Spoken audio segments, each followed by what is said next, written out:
Shalom Chavrim. It is such a privilege to be able to come and speak with you guys. I want to just really thank you guys for the love and support you've shown to us, to our family, and share with you a couple little things here that are going on. I'm doing this on the screen capture, so it's not the best video here for me to do this, but I wanted to quickly do this and upload this.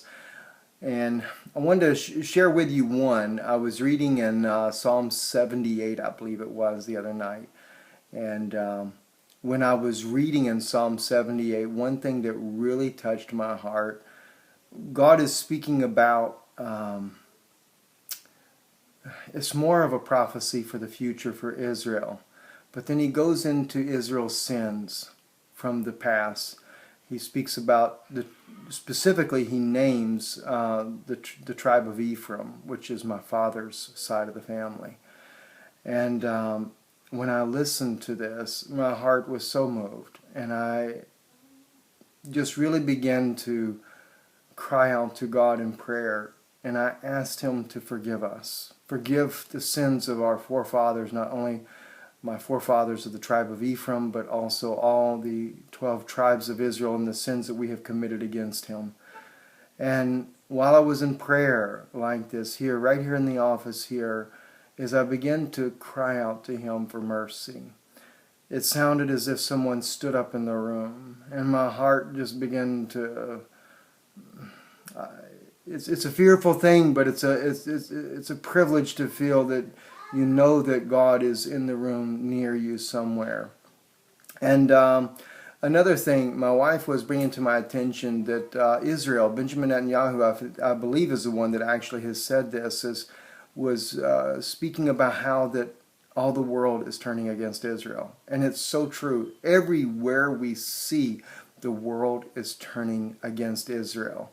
And I know that this is supposed to happen. God will also gather all nations against Israel in order to bring out his judgment. And I believe this is what the two witnesses will cause, because they will bring judgment upon the churches, and they will speak the judgment upon the nations for the rejection of Mashiach, the rejection of God's chosen people as well, the apple of his eye.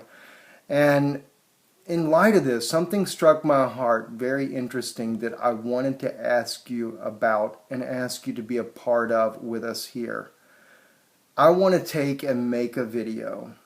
I want to send it to Benjamin Netanyahu. I have connections, not directly to him, but very close to him. Former cabinet ministers, friends of mine in Israel that know him.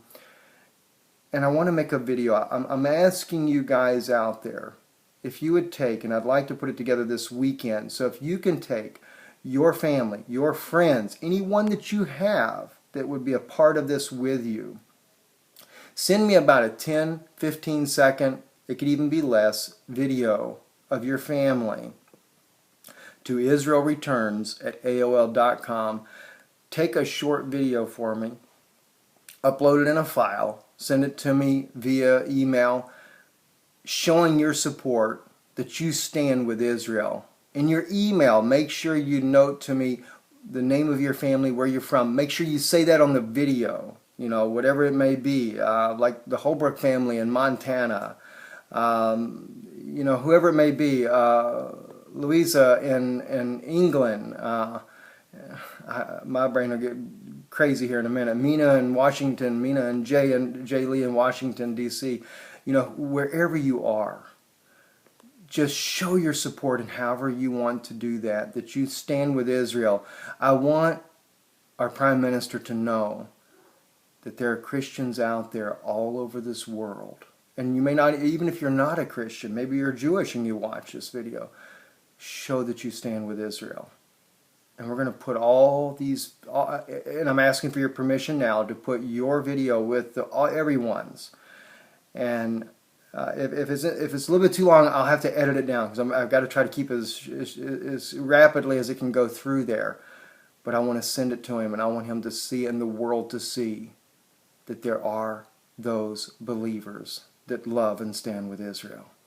God bless you. I love you. Thank you for all that you do for us. Amen. In the name of Yeshua HaMashiach. Amen.